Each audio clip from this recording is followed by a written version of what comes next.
I'm going to introduce and give thanks to Carolina Matos, who is coming from City University of London. She's an expert in gender and social change, and is a professor in media and sociology, at the Department of Sociology in this university. She is also the program director of the Master in Media and Communication and International Communication and Development.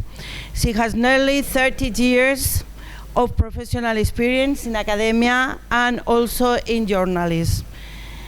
She has been a visiting scholar and teacher in so many countries, and we are working together now in the International Organization of Media, IMCR, working in the section of gender. She's the co-chair of gender, and I am the vice chair. So thank you so much, Carolina, for staying here. Okay, great. So starting again then. So what we're going to do in this session, I'll be talking for around 40 minutes, right? So I'll be discussing a bit feminist methodology, and I'll insert this within my own case study. And then we're going to have another 40 minutes workshop session where you guys will also be thinking about your own work and qualitative methodology.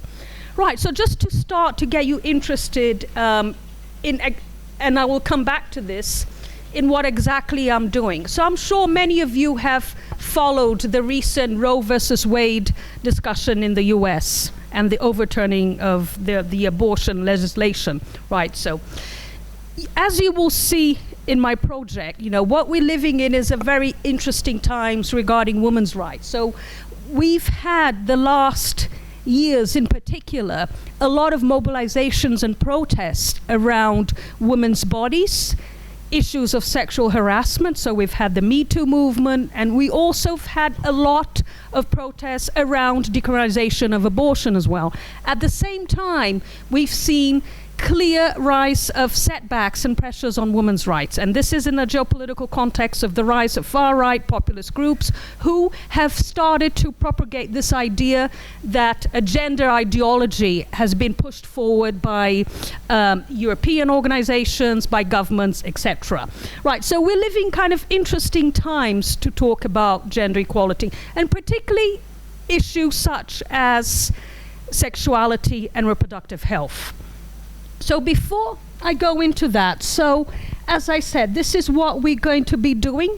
First, focusing on qualitative methods. I'm going to insert this within the tradition of the quantitative methodology. And moving on then in depth to discuss in-depth interviews, focus groups, and finishing with my case study, which is funded by the Global Challenges Research Fund and looks at the role of NGOs in the North and the Global South who are doing advocacy communications around gender equality and reproductive health. And then we'll have the workshop session. Right, so when we think of qualitative research, now we need to assess first where we are at the moment, right? So if we look back, I'm sure many of you as PhD students are studying this, right? So I'm going to give the perspective also from feminist methodology and where it stands. What we've had in the tradition of social science is a strong scientific dominance of quantitative methodology, right? Quantitative methodology has been seen as the de facto way of doing research for a very long time. To a certain extent, this has been associated with a positivist, imperialist tradition, and associated with the idea of scientific facts, that in order for you to know, to grasp knowledge, you need to be objective and scientific. So quantitative methodology to some extent is still seen as that. But what we have also seen in the last years in particular, we can actually go back to the 70s, but here feminist theory and feminist cutting from across the social science, from cultural studies to other sectors of humanities, have also talked about the importance of qualitative research. And today both of them are here to stay, and we're going to try to understand a bit more why that is. Qualitative research has come also as providing more in-depth and interpretation to data, which before was seen as qualitative research just as opinion, for instance, right? But we have seen that both methods today actually have their strengths and weaknesses. And in many ways, when we talk about analyzing and engaging with complex issues, we know that we cannot simply have one method or the other. We can have a mixed method approach. We know the strengths and the limits of both. In terms of quantitative analysis, feminists have talked about the ways in which it can be better suited for surveys, for instance, but they've also criticized this objectivity, which I'm going to get to shortly, whereas qualitative research has grown a lot in terms of actually explaining the how, simply not taking facts for granted, and pointing out also the power relations in quantitative methodology as well. Right, so the feminist qualitative methodology, first, a big question here is what exactly is a feminist methodology? We can argue that that doesn't really exist. We can go back to the certain works of particular important scholars such as Harding, right, who have actually criticized this scientific quantitative methodology tradition, right? So particularly arguing first that the power relations in quantitative methodology are traditional in terms of the researcher and the researched, and also how it ignores that we need to understand more the experiences of the groups that we are actually investigating, right? So the feminists who have influenced the thinking around qualitative methodology have come from a variety of backgrounds in the social science and humanities. So including scholars from a more postmodern perspective, post-colonialism as well, and they have emphasized the interdisciplinarity nature of feminist research and how this is also important, and pointing out also the reflexivity and subjectivity that is inherent to any type of research. That is not simply that quantitative is more factual and more serious, but actually qualitative methods can actually understand more the experiences of women, the experiences of suffering as well. So this understanding of objectivity around one type of research has been put into question. Okay, so in terms of what today we can see as feminist qualitative research, right, and this has grown as a strong tradition also in media studies. I mentioned cultural studies, so in-depth interviews, also critical discourse analysis, focus groups, participatory action research, with some feminists more using now some quantitative methodology as well. Particularly survey methodology is also quite important, and there's the work of Rachel Cohen also, who's a UK academic that I work with at City, who's also a feminist who works with quantitative methods. So in many ways now we are in a situation where we can pick and choose which method we want. We don't simply discharge quantitative methodology, but we recognize its limits, and we recognize the importance of qualitative methodology as well, and how as researchers we can actually use these methods to our advantage. So the position depends also on us as researchers and the critical inquiry that we have and the reflexivity that we need to have towards our own work. So you have here the popularity of qualitative methods, and the focus groups emerges as an important method to engage with less privileged and vulnerable groups, which I'm going to come to shortly and discuss that more. So, particularly in my work that I explore this also in the chapter on methodology.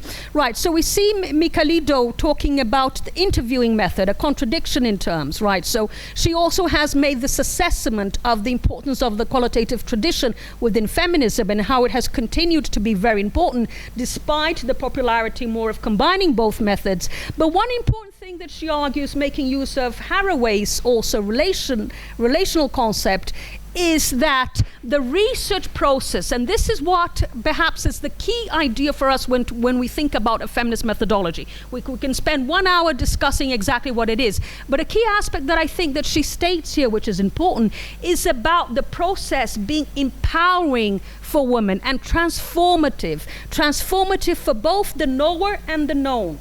And to some extent, as when we come to the case study of my work, this is exactly what has happened with the research that I've conducted. It has been very illuminating for us researchers, as well as for the people, both the organizations that participated, as well as the communities. Right, so the understanding of empowerment of women, of underrepresented groups, the questioning of the power dynamics, these have been strengths that the feminist qualitative methodologies have brought in, and that continues to be valid points for us to engage in qualitative research.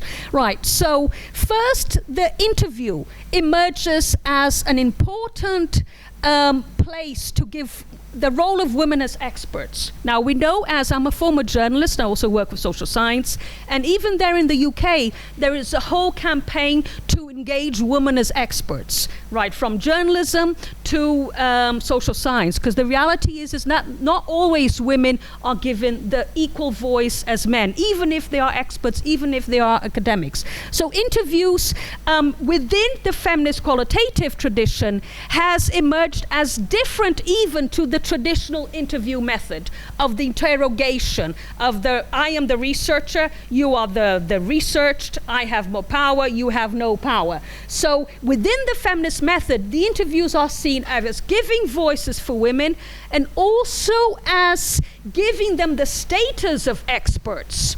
Right. In that sense, giving them a sense of empowerment. Right. So obviously we can reflect over this and discuss. Right. Not always the person who's being interviewed is powerless. Right. Actually, many of the ones that I've interviewed actually are very powerful people. Right, in relation to us researchers. So that can also be, it's not a taken for granted assumption that this power dynamics necessarily is just the researcher that is more powerful.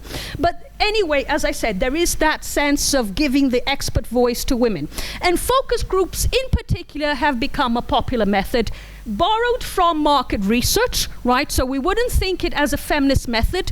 Market research very much associated with the corporate world, capitalism, etc., but has been used a lot in gender sexuality research in the sense that it permits less privileged groups to speak. It can be less exploitative of this power dynamics in the research process that I'm talking about.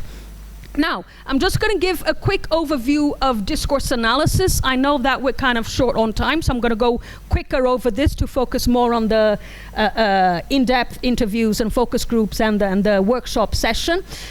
Usually qualitative feminist methodology uses a lot critical discourse analysis. It's a common method to combine with the participants of focus groups and interviews, particularly within research on media studies, also research in cultural studies, right? Because first it recognizes, again, within this power dynamics that I'm talking about, the feminist question, right?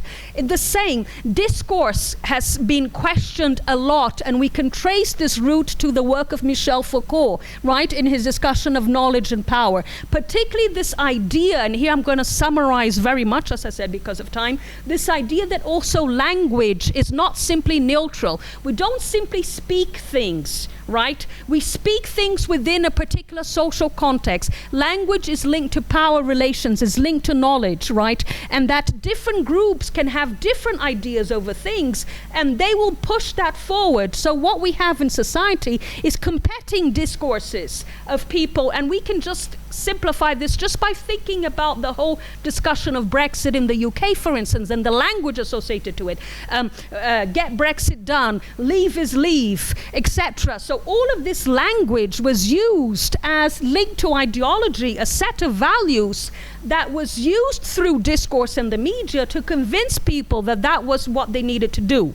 So this is very important and has become an important method in feminist inquiry as well, to look at discourse analysis and also for race work as well. So the work of Van Dyck here is very important. I'm sure many of you know. If you're not, I encourage you to look at his work, because a very important European scholar who has also a strong tradition like Norman Fairclough on discourse analysis, and his work on race and newspapers. So discourse analysis, then to summarize, is a method committed to challenging common sense thinking, this taken for granted knowledge. You know, words and these expressions are not innocent and neutral. They are tied to certain values, and we can understand how people are thinking about certain topics by going down into that discourse and trying to understand those patterns. So there's been a variety of traditions of approaches to critical discourse analysis, which I'm sure many of you will be studying in your courses,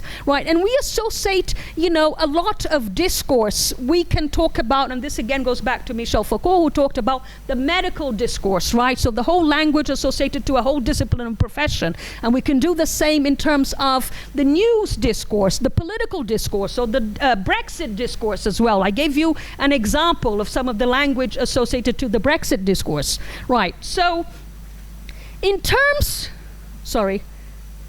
that's right. So in terms now, moving on to focus groups and in-depth interviews.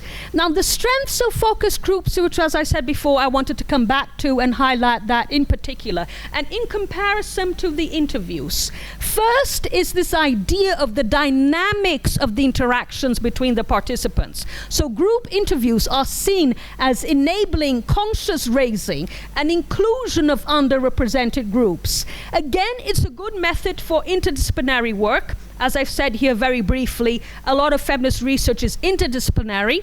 Right, my work is also interdisciplinary. There's a questioning about this, and there are also challenges towards doing interdisciplinary work. But the reality is given the global challenges we face today, interdisciplinary work is important and will become more important in the future. Although we can recognize that all knowledge is partial to some extent, right? But it's important to engage in interdisciplinary research. And in terms of also, we can use the reflexivity to overcome some of these problems. We can position ourselves as researchers where we're always reflecting over the process that we are doing, right? And understand what we mean by empowerment, about focus groups providing more participation and empowerment. I think those are two key terms that can stay with us. So we can go back to Babal Tiwala, who understands empowerment as an individual collective process where the powerless are able to gain access and control their material and knowledge resources and challenge ideologies of subordination. Right, so this is inserted, the focus groups and the in-depth interviews within feminist methodology then are inserted within a whole feminist politics of the ethics of research. That's another important thing to keep in mind. I'm sure many of you will be studying ethics of research. What is ethics of research? That is not just about choosing which method you're going to use, but also your political approach to the topic, understanding that you are engaging with participants, you are thinking about the power dynamics, you are thinking about treating them fairly, about how you're going to deal with that, about the sensitivity of certain of certain issues and how you're going to come across in the questions that you write, etc. This is all connected to the politics of doing research. So going on the focus groups to reinforce and move forward. So then focus groups are seen as very conscious raising as well as empowering, right? And also feminists have pointed out, such as Montel, is that we can actually not just associate them to market research, but we can look at how already this idea of conscious raising in groups was also connected to the struggles of women's movements in the 60s and 70s. And in terms of the differences more between in-depth interviews and focus groups, as I said before, I was going to come back to that. An important thing, as I was saying, not just the interaction between the participants, but also the idea that in-depth interviews are better suited for women who have a status or who have more knowledge, whereas focus groups are better for participants that either are from less powerful positions in society or for vulnerable groups, because they can make them feel comfortable to bring their ideas across, right? So they are in groups. So you've asked a question, for instance, what is meant by gender? So if you ask this for someone that knows very little about that from a working class background, a person might think, and you're putting them in a tight spot where you're interviewing, like I have done, gender experts from an organization, US organization, etc. They can answer this, at the back of their head, right? So this is exactly the experience I had with the engagement with the focus groups, with the communities in Brazil and Sao Paulo. So where they sat together and these questions, they started to think collectively and produce their answers and learn through that process and feel empowered by that process, even if that empowerment is just temporary. Right, so I'll come back to give you some overview of those findings in a few slides forward. Okay, so reinforcing. So then you have this effective method, socially produced knowledge. I think this quote is great in summarizing what I've just said, because they reveal to investigate into the subject themselves the hidden aspects of problematic experiences of everyday life. They can foster individualism, but they can actually connect more people to each other. And an important thing is that the in-depth interview comes more from a personal perspective, whereas this is kind of a group dynamic, and it's very much inserted with, and they do this, in their connection to society. So they connect themselves to wider society, to the constraints that they have from institutions, etc., in a way that happens less in an in-depth individual interview. So here we see the arguments in favor, and what I just said before, it can give that sense of connection with other participants, that sense of solidarity among women, that sense of empowerment, that commitment to action afterwards.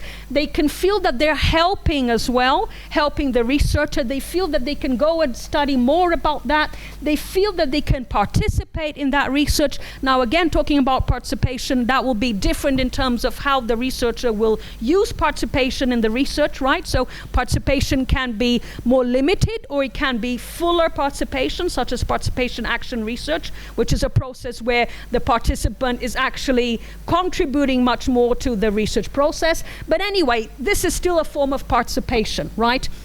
Again, in terms of limitations, as I was saying in the very beginning of the talk, today there is a consensus that all methods have their strengths and limits, right? So it's not simply kind of dismiss one over the other as it was in the beginning, right? So in that whole kind of sense, although we can argue those ideas are somewhat still with us, but in terms of recognizing the limits of that method, so it can be a method more for small groups, whereas survey methodology is better for larger groups, right? But you can combine that, right? In terms of you think that you don't have enough material, you can combine that with another method.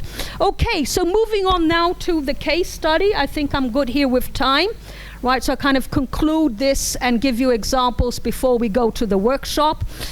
So here, my work, it's, as you will see from the reading that was sent out to you on the Feminist Media Studies Journal, this is a partial summary of the project. The full book is going to be published by the Canadian publisher McGill Queen's University Press, spring 2023. I'm just concluding the very final publication ready material for September.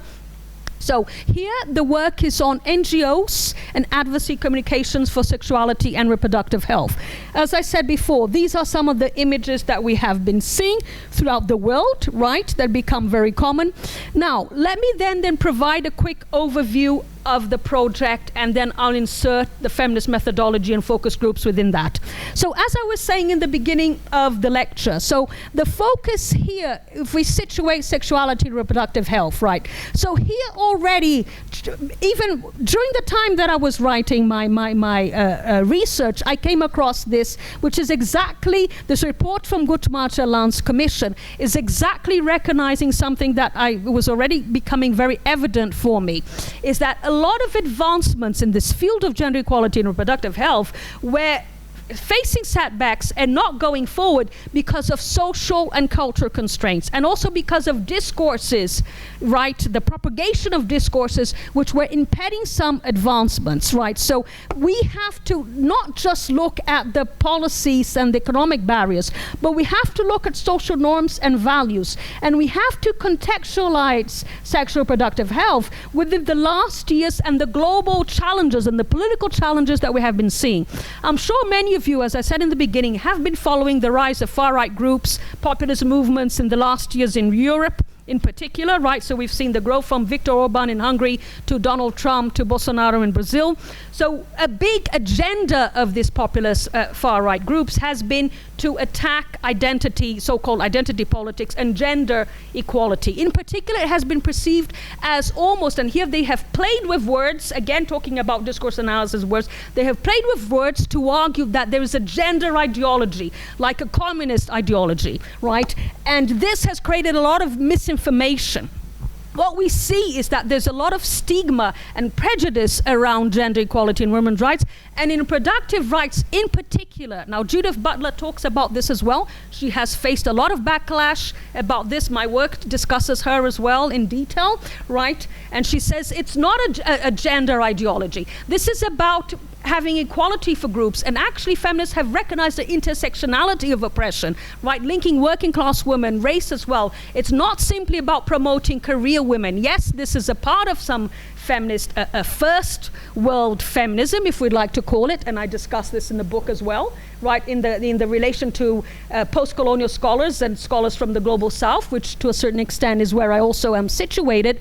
But the reality is that these backlashes have not just emerged in the last years, they have come since the 80s and 90s, with the rise of the NGOs and the lobbying that has been done from a lot of feminist groups, and within the context of the 80s and 90s, and what they have managed to conquer, such as legislation on elimination of gender discrimination, to gender equality in the workplace. That is already, like Elizabeth J. Friedman talked about, that is already when we started to see the reaction from the Catholic Church and other groups towards this idea of gender equality and how it could be an attack on the family. So I mentioned Judith Butler, and she talks about what they say, and what they try to equate is that feminists are like promoting a culture of death, and this is all about killing kids, for instance. So this is a very simplistic understanding, but this is what's propagated towards the general population.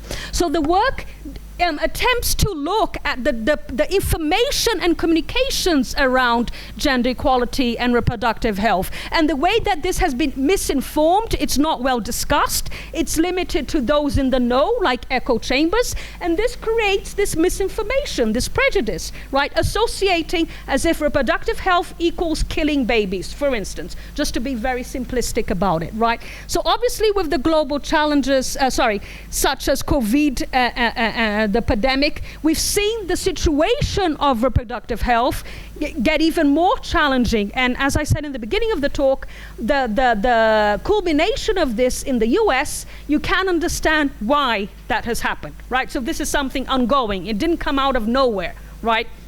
So in terms of the methodology of this work, this is a project that took 3 years to do, right? So it was also in the middle of the pandemic over my teaching and admin work, right? So there was a lot of material. First, what I did, I engaged with 52 health and women's rights organizations across US, Europe, India, to Latin America and Brazil. There were more than 50 gender experts, as well as communications professionals who answered a survey, right? So it was a combination of in-depth interviews with a survey. And also focus groups. That this is the last part of the research, which I'm going to talk about briefly, which I'm expanding upon now, which is actually to try to engage more with the communities to see their understanding. Why are they fearful of this topic? What is exactly the taboo? How do they perceive the communication around this that is coming to them? So this is kind of the last point, is the continuation of the project now, right? So a mixed method of research, including critical discourse analysis, right? Also a period of engagement of these organizations on Facebook and Twitter.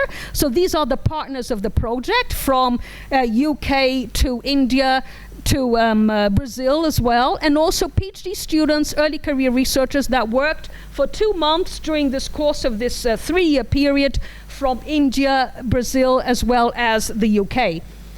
Right, so these are the list of the organizations that participated from the US Global Fund for Women, now who also has, like Ripple Latina Brazil, I've engaged a lot with, so also they are supporting the work quite a lot. So we have also IBIS Reproductive Health, organizations in the UK, Care International, Amnesty International. So this was mapped, included organizations, both top organizations as well as more grassroots. So what I did in the beginning was make a selection of organizations, irrespective of their level of funding or position, in terms of how they engage with that topic, in terms of how they influenced the public sphere or policies and thinking around that. That's how they were selected to participate within that context. Right, so within this, what we saw also is first, the whole discussion, as I was saying before, about online communications, right? So that is something that, particularly when we talk about misinformation, when we talk about prejudice around reproductive health, the online space emerges as something that's very important. So it can also be very useful to advocate and create awareness and consciousness, but is also a space that can propagate misinformation. So what we did here was combine and think about communication practices, both in the offline world, traditional media, as well as online, and combine both to see the limits of each and how they can be improved. So in terms of online engagement, so a critical discourse analysis was done of the websites of the organizations to see how they engage with people, how they talk about this issue, how during that period of social media engagement, Facebook and Twitter have emerged as the most common social media platforms that are used. Twitter particularly more in the global north, Facebook more in Latin America. We see a growth of YouTube videos, of blogs as well. YouTube videos in particular used for something that's very interesting that emerged as well, which is digital storytelling, right? So an important discussion here also was how the organizations, and I did this on purpose, coming from a journalism background and understanding the whole discussion of objectivity, is the whole human interest and the whole emotional connection that people have with information and news. This was widely discussed because what is happening right within this context of the rise of populist groups is that people and politicians are playing to people's emotions and to people's fears, right? So this was something widely discussed by the organizations, that they're fully aware of this and that it's not simply viable, let's say, to use the term, to simply put out facts about this is a public health issue, you need to do that. People are like, boring, you know, how does that relate to my life, right? So they are seeing that they need to make that more engaging, that they need to make that more appealing to women. That's a combination of facts as well as emotions, okay? So these are the research questions, right? So in terms of looking at the communication strategies, this balance of emotion and reason, again, goes back to the kind of scientific objectivity, subjectivity that I was talking about before, right? Relating to the whole discussion of quantitative and qualitative methodology, this idea of misinformation, right? So all the organizations mention that very clearly. They see that it's not enough to simply give people facts. It's not going to work. It's not working, right? People do not necessarily engage with things rationally, right? Again, going back to Brexit, that's also discussed there in the UK. People engage with things emotionally as well, and that has a part in how they make their decisions. So in terms of communications, another important understanding is that communications within health information has been very much associated to this kind of modernization tradition of being just about behaviorism. I send information and you listen. A lot of health communication has been about that. Oh, use the condom. Oh, breastfeed your child. You know, this doesn't do anything really. This doesn't empower, right? And this is a limited view of communications.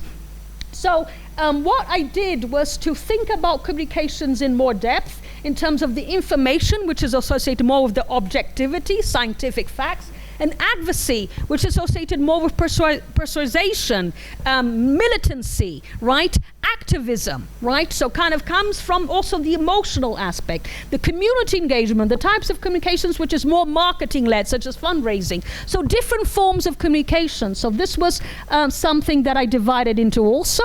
So in terms of the in-depth interviews, one questionnaire was developed, and then I permitted on purpose for some of the students also did some of the interviews. I did also. So what we did, so the early career researcher in India, what she did was adapt a few questions to the particular situation of reproductive health in India. And so what I did when I talked about in the UK was discussing within the particular case of the UK and Europe, right? So there was a flexibility on how we did the questionnaire. And how was interesting is that this is something, and I defend this in the book, that this is a topic that actually create solidarity between women across the global north and the south, because it's a topic that comes back to universal definitions of motherhood, of the woman's place in society, of the woman's right to have a child, the role of the father in childcare, etc. So these debates are discussed philosophically in the book as well. And so this is why the organizations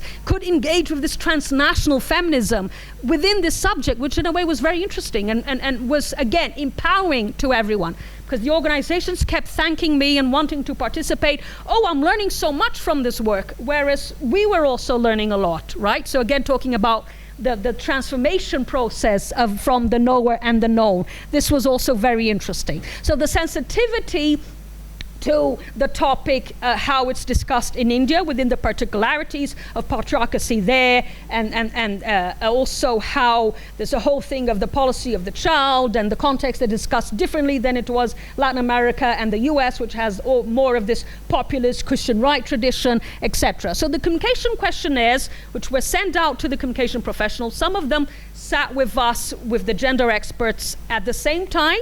So they worked together, which was very interesting. Some just answered. So this was asking about everything from communications, both in terms of challenges, both how they use communications offline, how they engage with the mainstream media, how their website, in terms also how they try to engage with such a challenging topic such as reproductive health within this oppositional climate. What are the limits? How do they see to improve, etc. So also a discussion that is pursued here also, particularly with the gender experts who had to analyze and debate the whole achievements of the feminist movement within reproductive health in the last years, where we are now and what we need to advance now. So the recognition that this debate has become very much tied to a medical discourse, which on purpose had to be done. Now the work of Wendy Harcourt explores that. This was something with strategy by health organizations, women organizations, in order to not have that much opposition, right? But this has left unquestioned questions of power, going back to power again, such as agency. Right. So now to conclude, I'm here good with time, I'm just finishing.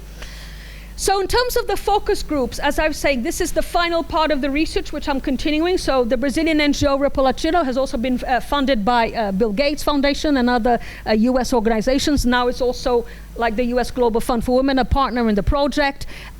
We have been conducting focus groups with member low-income women's groups in Campinas, São Paulo. So I did this last year with them. We started these two focus groups, different groups. A younger woman was one, and then they're from 30, 45 upwards, right? So the set of questions included to assess knowledge and understanding of gender reproductive health. As I said, we put forward some of these questions regarding what they understand by this, not expecting them like a gender expert to answer in an articulate manner, but to debate this among themselves and their feelings towards this, as well their understanding of communications, how the media reports this, how they see what could be done to improve. So some of the questions are here for you to see. Now again, focus groups, you can do this very differently. This, I designed the sheet and we applied to them. We had to do it online because of COVID, and it worked actually quite well. This was a process where both groups felt really empowered. They wanted to do more. It was almost like a question, and I didn't have enough funds to continue to do more, but we want to do more. We see them, that they simply wanted to talk, and they were learning a lot from that experience. So it was very important. Usually focus groups is different from interviews, where focus groups you can actually have topic guidelines, right? You don't necessarily, but here on purpose we wanted to actually explore a bit more of their understanding. So we had to ask more questions, not overwhelm them with questions, but we had to. But it's slightly different from the interviews. What are the things that we can kind of summarize between both groups that emerged a lot? Now here again, linking to discourse and to the wider socioeconomic context, is that all of them talked about constraints, about taboo, about censorship, about how they can't talk about these issues in the private life and also in the public life in their professions as well, right? So this emerged in both groups. They managed to connect this to patriarchal society.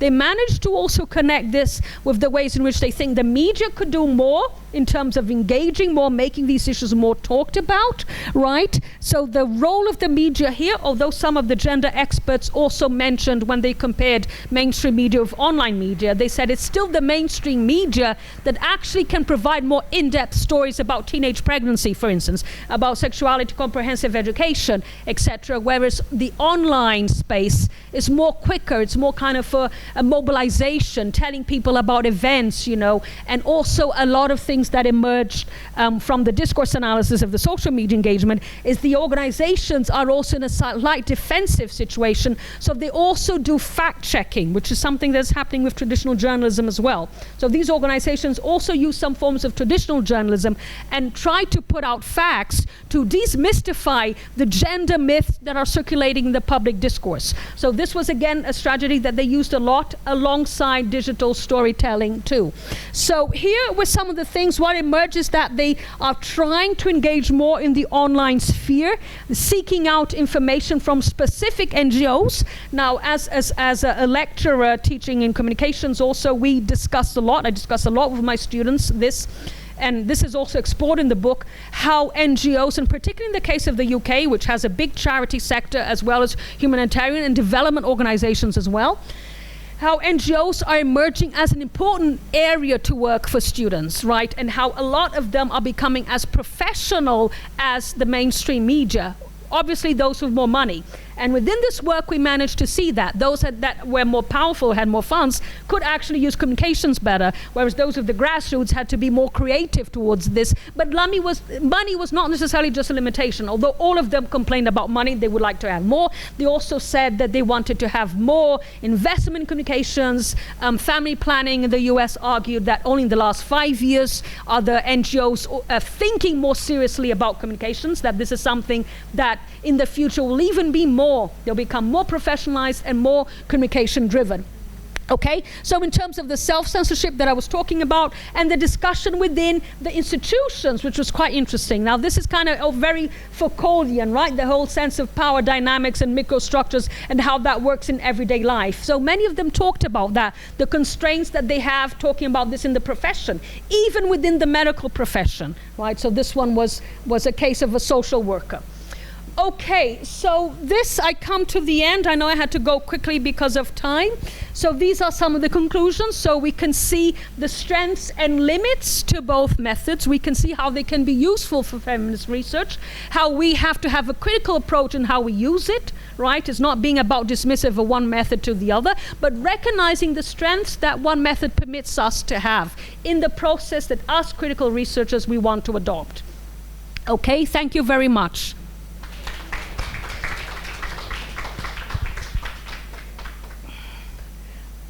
Okay, do you want me to give you a break of 2 minutes or should we continue straight away? Okay. Let's start again so we can have time.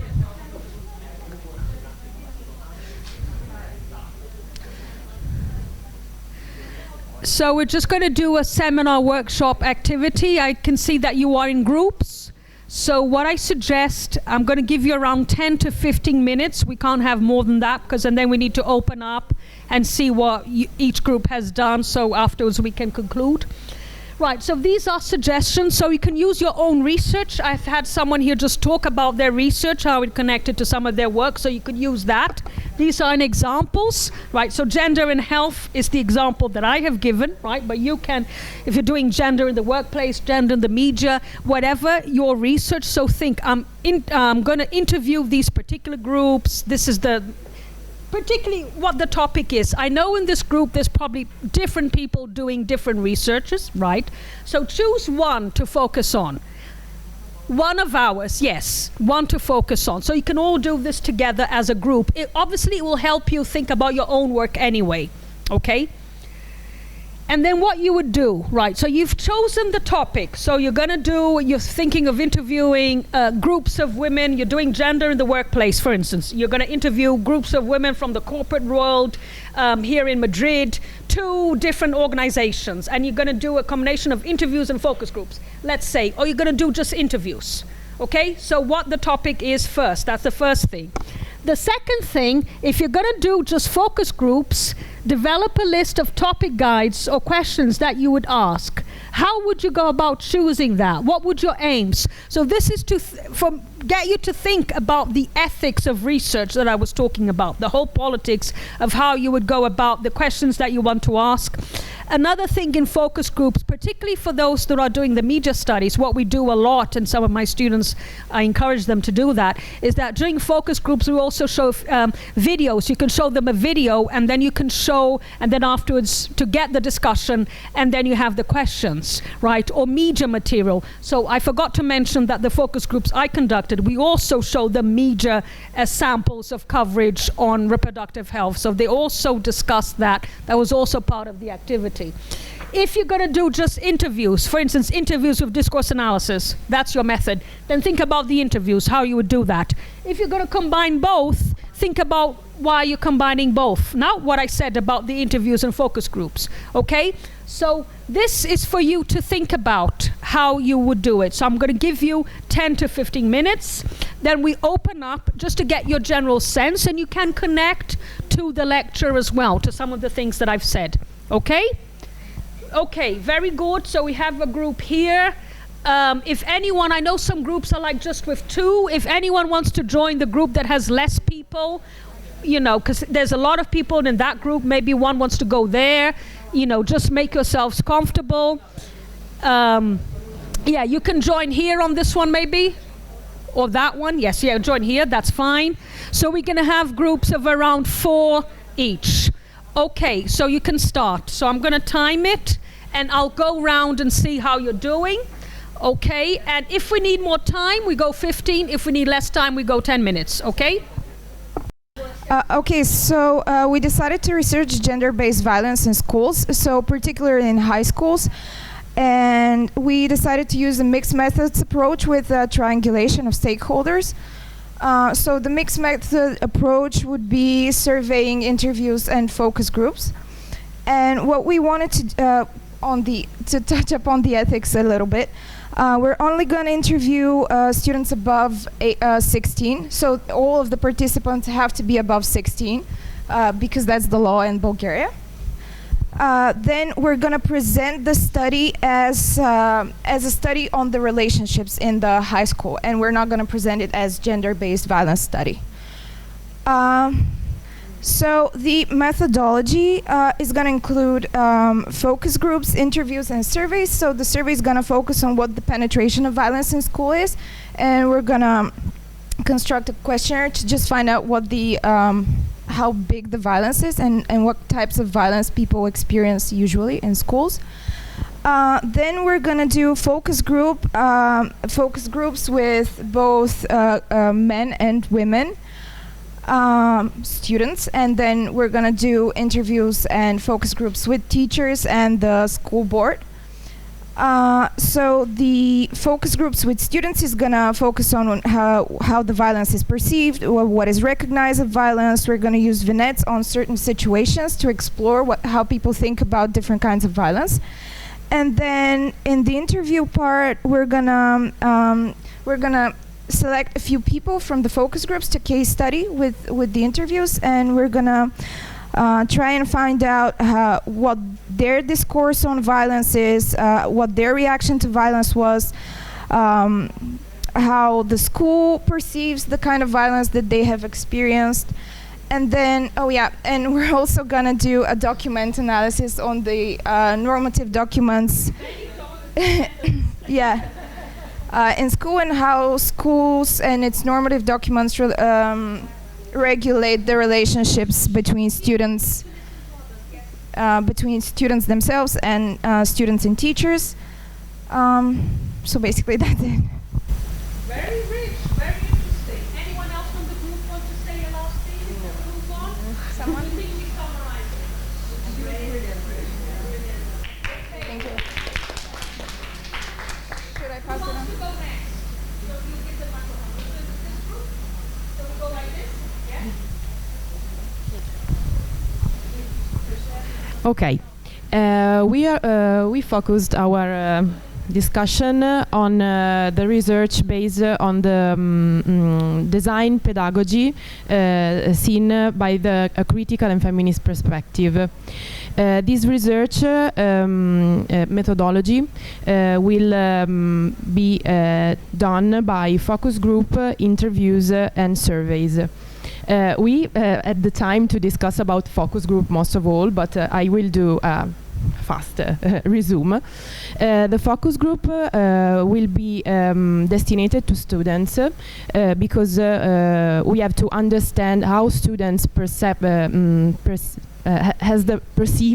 the pedagogy and the academy, and how they perceive how much they feel to be discriminated or in the teaching methodology of design. And we want to involve students in an informal way, putting inside the space of university some manifesto, some posters, to try to obtain their attention with anonymous questions like, do you feel discriminated? So focus group will be the focus group will be created by a spontaneous call. So who is feel in this way will take part to the first focus group. And we discussed about the fact that this is a data, so you get a response even from the spontaneous take part of the students to the focus group, but it is a limit too, because you can't see, you can't be sure that in the focus group will be enough heterogeneous, because a focus group should be formed by different kind of gender identities, different kind of ethnic groups, and the limitation will be resolved by interviews, because we would like to map in the school students that maybe did not respond to the spontaneous call, and we go to interview them by interviews. So interviews will be focused to professors and researchers, because we have to understand which is the perception of their pedagogy approach. If they see that is dangerous, how they perceive design as a political field. And then surveys as a methodology destined to both students and professors and researchers, to see their perception of the problem, both. Very good. See, you all have seen the strengths of combining methods and the limits. Just one point which is important that I always say to my students when we're conducting either focus groups or interviews dealing with sensitive topics, such as the word you just said about discrimination. That is actually a word that we should try to avoid, which can create upsetness. So one of the things of going about, instead of like bullying, oh, have you been bullied? Have you been discriminated? Those are, you're approaching someone that you don't know. Yeah. And communities, particularly the focus group, as I said, people that slightly might have less of a status or might be afraid, that might be, sensitive. So you can reword, talking about the power words.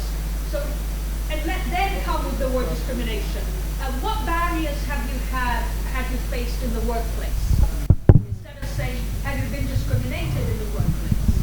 And then someone will reply, oh, yes, I've encountered a lot of barriers, I've been discriminated a lot. So then that person, if they want to say, they will say that.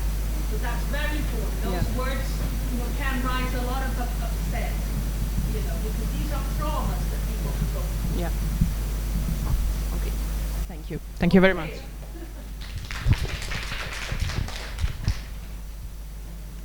Hello. So we decided to focus on the specific women experience in the workplace and the implications of childbearing. And our research is based on a study claiming that the pay gap does not emerge between men and women per se, but between men and mothers.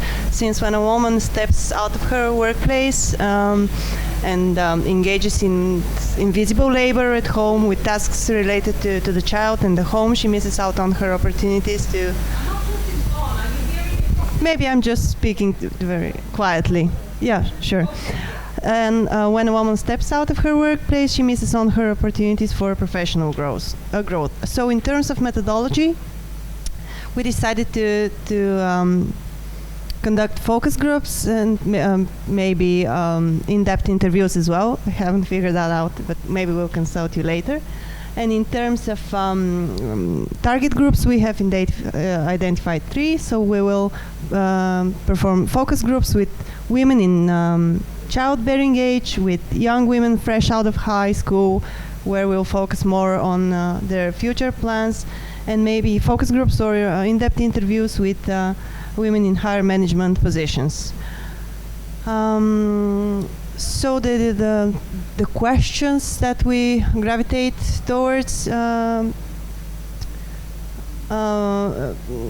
ask whether they're during an interview or at work, women have ever been asked for their plans, their family plans, or is the company flexible enough to allow women to manage emergency situations or provide balance between work and family life?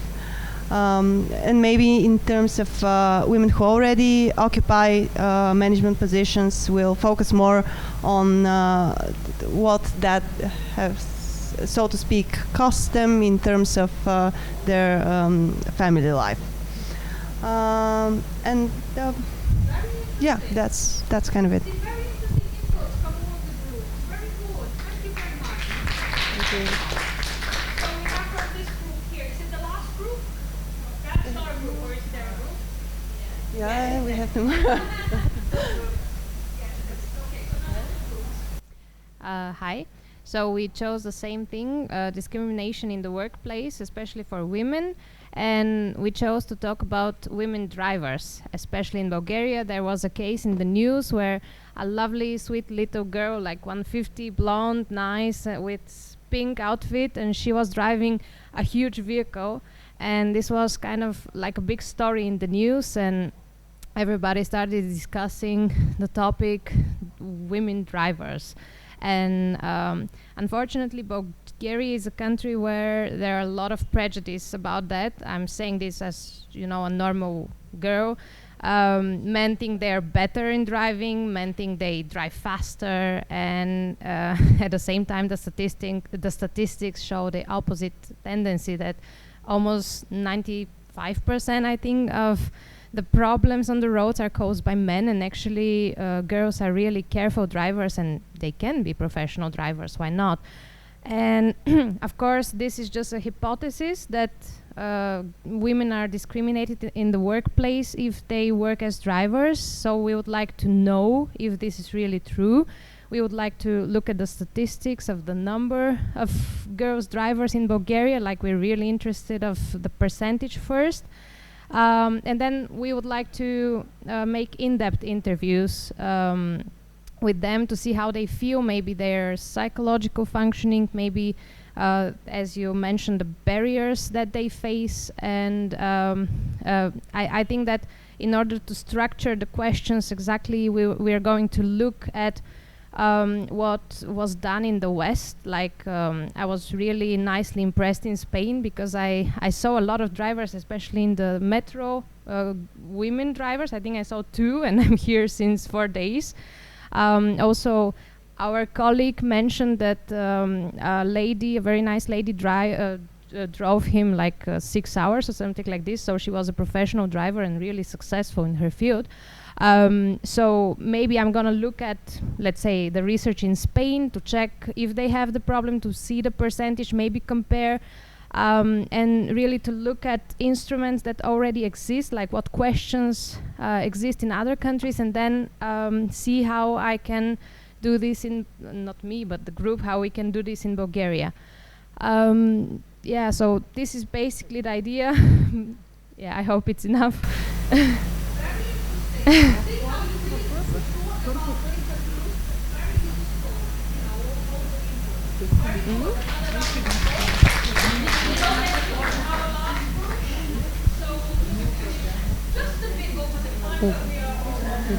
Okay, I'll try to be quick.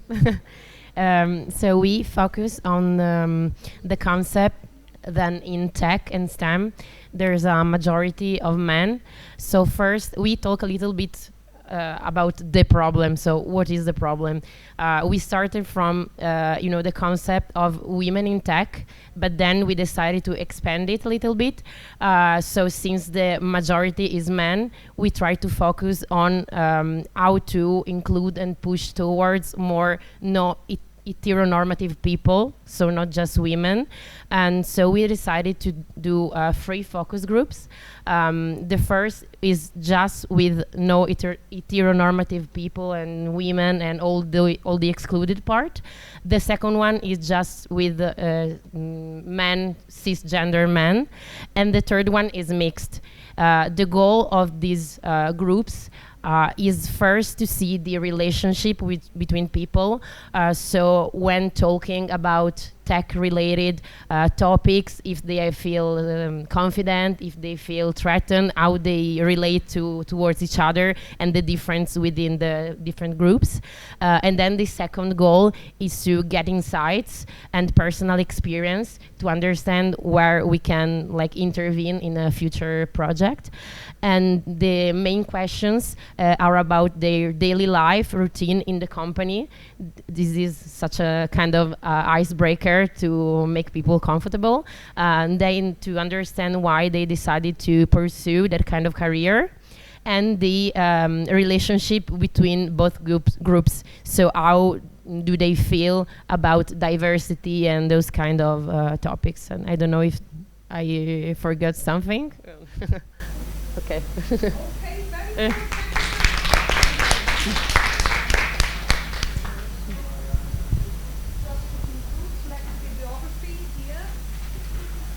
In case you need it. Yes, yes. If you want to announce. Do you want to ask for it? Or maybe we...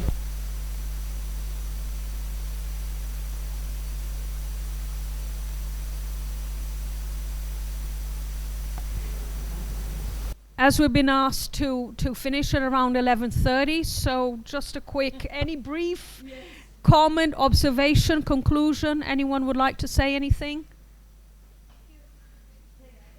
Okay, thank you as well. That was very nice. Okay, so I hope you enjoy it. There is my email right at the start of the presentation. Yes? Yes, go ahead.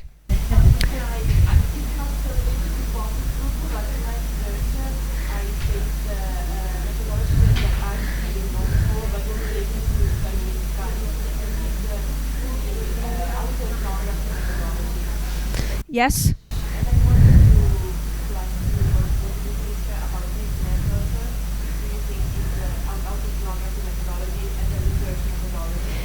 Ethnography. Oh, autoethnography. Yes, of course you can.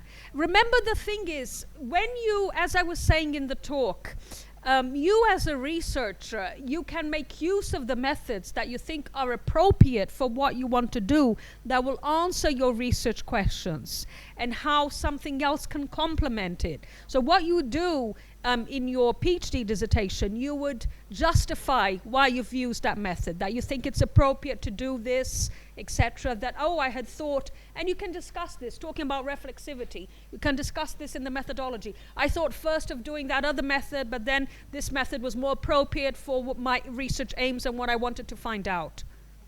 So that's how you would go about it. Okay, so I just wanted to go back and point to my email for any further questions or comments, or if you want to discuss anything as what we've done here regarding your own work and a suggestion.